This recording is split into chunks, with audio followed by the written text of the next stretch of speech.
My 30-year-old spouse and I went to my 30-year-old closest friend Alara's baby shower yesterday. Since our time as college students, Alara and I have been great friends. After we realized how much we loved the same music, our connection blossomed beyond just being roommates. Together, we went to concerts and created a ton of memories.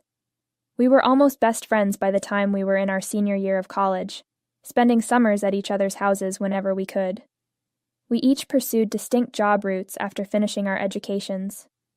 While I'd always wanted to work at a prestigious law firm, I was able to land a highly sought-after position, but Alara wasn't sure she wanted a regular 9-to-5 job.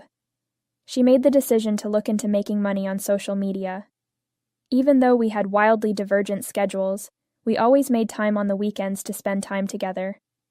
We made time for each other, whether it was by going on a hike, dining at a new place, getting cocktails, or just lounging in to watch a movie. I first got to know Xander on one of our girls' evenings out. I knew he was the one for me the instant I laid eyes on him, even though he was at his friend's bachelor celebration. The reality is, that same night, we both fell profoundly in love, even though we frequently joke about who fell in love first. Thankfully, we have been blissfully wed for the past 5 years, and our union has been nothing short of ideal. I tell Alara all the time how lucky I am that she invited me to the bar that evening, because without her invitation, I never would have met my amazing husband. After my marriage, Alara stayed single for a while before meeting Mark, her present spouse. This year marked the two of them's second anniversary. I was overjoyed when Alara told me 3 months ago that she was expecting a child. I was so excited for my closest friend to begin this new chapter in her life and hug her baby shortly. Since I would be the baby's godmother, I felt honored when Alara asked me to plan her baby shower. We debated over a few themes before settling on yellow, Alara's favorite hue. I spoke often with the caterer during the planning phase to make sure everything went according to plan, and the cake arrived on schedule. It so happened that I had previously collaborated with the caterer during my brother's wedding, so getting back to work with her wasn't too difficult. We came a little early on the day of the shower to make sure everything went according to plan. As soon as we arrived, Mark welcomed us and informed us that Alara was still getting dressed. The cake wasn't centered on the table as Alara had requested, so I fixed it as I was setting up. The visitors soon began to arrive, and seeing some of our old college pals made me very happy. We used this chance to catch up and exchange significant life updates, because we hadn't seen one other in a long time.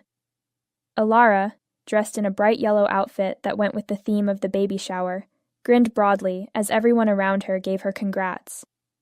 As the program moved along, everyone settled down to a delectable meal. Before Alara signaled for everyone to pay attention, everything appeared to be going smoothly. She thanked us for attending her baby shower as she got to her feet. "I'm thrilled to tell you that my husband Mark and I are expecting our first child, and I have someone very special to thank for that," she said after taking a big breath. Mark was gazing at Alara with a perplexed expression as he tried to figure out what was going on. Then she declared loudly, "Everyone, let me introduce the father of our baby," gesturing to my husband Xander. I nearly choked while eating. There was a strange stillness in the room, and I could feel that everyone was surprised and not sure how to respond. My thoughts were racing, trying to figure out what was going on. Under the table, my husband, who doesn't like attention and is more of a recluse, firmly gripped my hand. When I turned to face him, he shared my confusion. There was a strange and uncomfortable hush as everyone's gaze was concentrated on us. Alara was the one I looked to seek an explanation. To provide some context, my spouse and I have been trying to conceive for years without success. We have had several tests performed and are dealing with personal health difficulties, but we have not been able to conceive. Only a few chosen family members and close friends, including Alara, have been informed about this problem.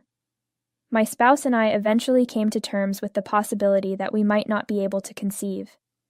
We learnt to be happy with our lives together as a pair instead of dwelling on that. Alara outright lied when she said that my husband was the father of her child, and I couldn't help but take offense at her remarks. Tears filled my eyes, but I did my best not to cry in front of other people. Alara then started giggling uncontrollably and gave her husband Mark a friendly shove, saying, "I was only kidding, folks. All of this is really a joke for my Instagram. I have cameras all throughout the place to record your responses." I couldn't help but be annoyed with Alara for putting us through such an intense emotional roller coaster as everyone else stared about in confusion. I was shocked that my closest friend, who was fully aware of the difficulties we were having conceiving, found it amusing to name my husband as the father of her child in public. My spouse was still holding onto my hands and had a flushed face as I turned to face him. He was very humiliated at that time, I could tell. There was a general unease throughout the room, while a few people managed a nervous laugh or two. Alara's husband Mark, I saw, refrained from joining in on the laughs.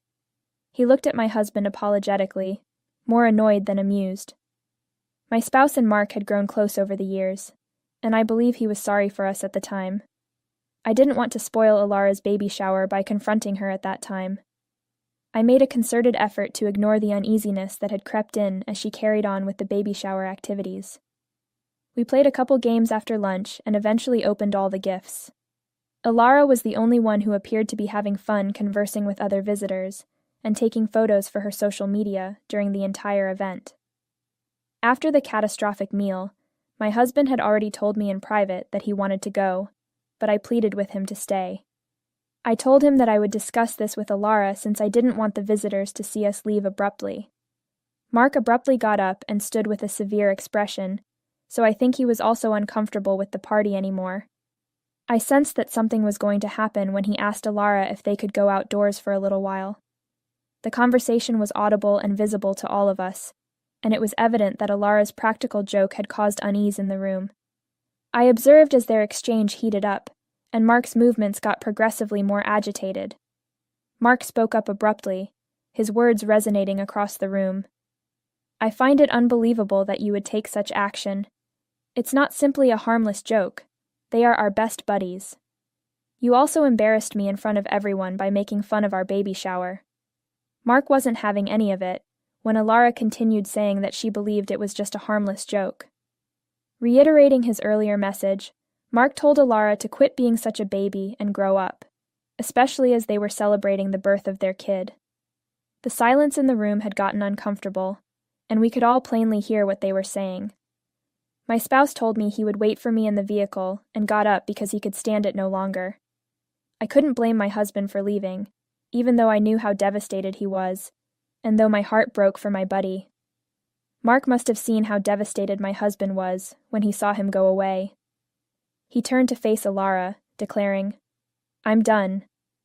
I've had enough of your immaturity. We're through. Although I can't be with you for even a moment longer, I will adore this kid." Alara started crying at this, and Mark left the celebration. We didn't know how to respond as we stared at each other in shock. My dearest buddy made my heart hurt, but I knew that just then my spouse needed me more. After Alara's tense talk with her husband, I too left the baby shower without saying goodbye, since I didn't want to face her. Upon arriving home, I noticed my spouse was rather agitated, and we were both in disbelief at what had happened to Alara to pull this practical joke on us. Later that night, Mark texted us to apologize, stating he didn't know she was going to record this prank for a video, and he was sorry for everything that had happened to us. We were happy that he got in touch, as we didn't want to be in conflict with him, and we fully appreciated his viewpoint. Regretfully, I received many texts from Alara when I got up today. She said that she was under stress from her pregnancy, and decided to pull the hoax to make a viral clip for her Instagram. She asked why I went without saying goodbye, and stated she didn't see why we were unhappy about it. In order for me to take her to her gynecologist appointment, she requested if we might meet today. As my frustration level rose once again, I told her that I wasn't amused by her practical joke. I told her that what she had done was offensive and uncomfortable for me and my spouse. I also informed her that I wouldn't be able to take her to her appointment that day, since I wanted some time alone. In response, Alara referred to me as a shitty friend for abandoning her at such a delicate moment. I was genuinely offended by this message, since I didn't think she would say something like that, only because I needed some space. My husband was equally incensed as I was when I told him about Alara's note. He advised against interacting with her until she realizes how serious her acts are. I made the decision to send her one last message, informing her that I wouldn't communicate with her until she expressed regret for her actions to both my spouse and me. Furthermore, I warned her that I will file a lawsuit against her should she post the joke video. Alara replied that she didn't think she had done anything wrong in place of offering an apology. She even went so far as to say that, because of her pregnancy, I was envious of her. I was astounded by what I saw when I read her response. I went above and above to give this woman, who had been my best friend for almost 10 years, the ideal baby shower, and she believed I was envious. I should set my emotions aside and help Alara through this trying time, even if she informed me that she would not be sharing the video. Her husband, she said, had not returned home the night before, and she really needed me. Despite my non-confrontational nature, I started crying as I read her insulting words. I had to make the difficult choice to block her without getting a response, after realizing I couldn't carry on with this chat. Given the hoax my pregnant best friend performed on us, and my satisfaction that her husband had deserted her, am I therefore at blame for not supporting my pregnant friend during her pregnancy? First update. A week has passed since my previous report, and a lot has happened. I want to start by making it clear to everyone that Alara is not one to make light of things, so I was taken aback when she decided to pull this practical joke on me. She has never played practical jokes on anyone, although I have known her since our 20s. Regardless, when Mark announced that he was divorcing Alara, he meant it. During their conversation over the weekend, my husband found out that Mark is actively looking for a divorce attorney. Ever since that day, Alara has not stopped messaging and contacting him, pleading with him to forget his love for her.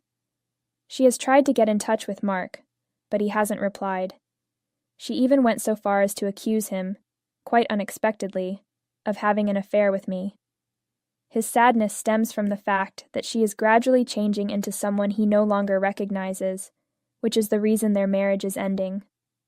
Alara couldn't get in touch with me because I blocked her, so she sent a long note to my husband in its place. He isn't much of a guy because he can't get me pregnant, she said, accusing him of attempting to destroy our friendship. Yesterday, after coming home from work, my spouse gave me the message, and I was enraged. I had been attempting to ignore it up until now, figuring that her abrupt behavior shift may have been brought on by pregnant hormones. However, her offensive remarks to my spouse were wholly inappropriate. I thus made the decision to discipline her. This implied that I was in charge of the baby registry in addition to being in charge of the baby shower. I had spent several hours talking to Alara about what she needed and compiling a list of necessities for the new baby. But not all of the visitors could afford the excessively costly goods Alara insisted we put on the list. I saw that some attendees at the baby shower followed the list, while others gave her presents that weren't on it, but would still be helpful for a new mom. I had intended to give Alara a few of those pricey items from her list, because she appeared unhappy. But as soon as she went too far and started threatening my husband, I canceled the order and removed the baby registry to make sure she couldn't access it. She would have to make one from scratch if she wanted one now. In addition, the caterer sent me a message a few days ago about the baby shower, but I was too busy handling Alara's predicament to reply. The problem is that I had already paid half of the catering service's booking costs as a surprise gift to Alara, and I had intended to pay the remaining balance after the baby shower. But I was sidetracked by these recent happenings and had forgotten about it. I spoke with Alara and the caterer over the phone. After all that had transpired at the baby shower, I informed her that I would not be making the remaining payment. The caterer was very kind, and let me know that she would be sending the final payment to Alara, rather than to me, because Alara had made the reservation for the food service in her name, and they had communicated before the baby shower. I was pleased that I wouldn't have to pay this person any more money, because she had publicly insulted us, and was still hurting us with her nasty texts. When I told my spouse about it as well, he thought it was funny. Since she sent that letter to my husband, I've thought about getting in touch with her, but I've determined that I'm past the point of forgiving. I appreciate all of the people that stood with me and showed me how harmful her actions were. I can remember a few times in the past when she made fun of me, but I never gave it any attention at the time. In any case, I'm going to maintain my optimism and let this incident go. I want to stop wasting my time and effort on her. Second update. This lady has no shame. A few days following my conversation with the caterer, I got an email from Alara. She came back with her crap as soon as I saw her name appear in my email. Despite the fact that I could afford to pay for the complete catering service, she called me cheap in the email. She informed me that I've always been conceited since I was born into a wealthy family, and that she was relieved that I was never able to conceive. She went on to tell me that along the years, all she had done was utilize me to help her. She then went on to repeatedly call me ugly and imply that I wasn't deserving of my spouse. She remarked that I was too unattractive for my husband to marry, so he married me for my money. I was referred to as a bitch by her for creating a rift with her spouse. She launched a barrage of foul language and basically called me every derogatory term in the email. When I showed my husband the email, he became quite upset. We have both gone above and beyond throughout the years to support this woman. When she was unmarried and in tears over her breakups, we were there for her. We have paid for her ticket and accommodation several times, and we have always brought her along on our trips. A time before, my husband had loaned Alara's parents some money and assisted them in fixing their home. She had always been regarded as family by us. My spouse contacted Mark right after and extended an invitation to supper so that we could talk about this. We showed Mark the email when he got there, and his expression was pure contempt. He also displayed texts that she had written him, in which she accused him of cheating on her and used similar foul language. The gravity of the accusations troubled us much, since it was not something to be tossed around carelessly or said out of resentment toward a spouse. I had just lately severed my friendship with my old best friend, and it was difficult to accept how much she had changed. Mark told us he had a good relationship with a reputable divorce attorney. On the advice of his attorney, he just saved screenshots of everything she sent him and never responded to her texts, no matter how insane or disgusting they were. In order to show his divorce attorney the email she had given me, he also snapped a picture of it. Since I first shared the tale, I've had a few direct messages from folks who expressed concern for Alara and assumed that her abrupt behavior shift may be the result of neurological problems. Just to let these folks know, even during our time in college, she has always had a temper problem. Even though I have never been the target of her rage, I have witnessed her lose her cool easily and curse at others, even in public. Despite my strong suspicions that it's not a medical matter, my spouse and I shall attempt to get in touch with her parents about this. We're going to tell them everything, including every email and message she sent us. It is entirely up to them to take her for a test if they think there is something wrong with her after that. I'm not going to answer her email or unblock her in spite of everything. I've done so much for this lady, so it depresses me beyond belief that she still treats me badly, degrades me, and disregards me. I'm going to move on from this whole thing and live my life with my spouse and our pets. To put it mildly, the last few months have been an emotional tornado. As my spouse and I are, I hope everyone is having a fantastic start to the new year. We are having a much-needed vacation from our hectic work right now, in the Maldives. We made the decision to take a break from work and enjoy some downtime in light of the year that has passed. We've been spending our days at the resort enjoying cool beverages and relaxing on the beaches thus far. Now for the much-needed update that a few of you have requested. It was to be anticipated that Mark and Alara would file for divorce. Mark's attorney presented evidence and their prenuptial agreement, which they had previously agreed upon, in a difficult court fight. Alara and her attorney tried their best, but they were unsuccessful in winning the case. Nonetheless, in order to protect the child's best interests, both parties must make arrangements to co-parent. We have recently found out that Alara had to return to her parents' home after we contacted them over her unpredictable conduct. She didn't seem to be able to sustain herself for very long because of her pregnancy and lack of appropriate work experience. She was forced to move back in with her parents based solely on social media. Our common acquaintances also told me that everyone swiftly cut her out of their network, since they didn't want to be a part of her drama following the catastrophic baby shower. Mark hadn't seen her since they filed for divorce, so he waited until after she was brought to the delivery room to see their daughter arrive. He has been happy to take care of the infant, see her whenever he can, and make the agreed-upon payments for the child's support. He still spends time with my husband on the weekends, going out for drinks or to play golf. After the baby shower caterer threatened to sue, Alara was left with no choice but to pay the invoice. Alara has sent me a couple more emails in which she continues to blame me for the outcome of her life. Her parents have taken her for a lot of medical testing, but she is in excellent condition. Therefore, there is no justification for her immature behavior. I'm hoping that she will make an effort to improve herself in the future for the sake of her daughter. My spouse and I choose not to allow this tragedy to have any impact on our happy and successful marriage. After a month, we put everything behind us and concentrated on our personal and work lives. Just as we did when we first started dating, we still make an effort to go out on our Sunday dates. I still receive the same thrill and gratitude when I look at my spouse as I did when we first started dating. Being able to share my life with him makes me happy. I would want to offer my sympathy to all the couples who have shared their struggles with childbearing. I want you to know that everything is well. We must have faith in the trip since life has its own ways. There are alternative ways to become parents if you really love your partner. But my husband and I have decided to concentrate on living a happy life together for the remainder of our lives as we find fulfillment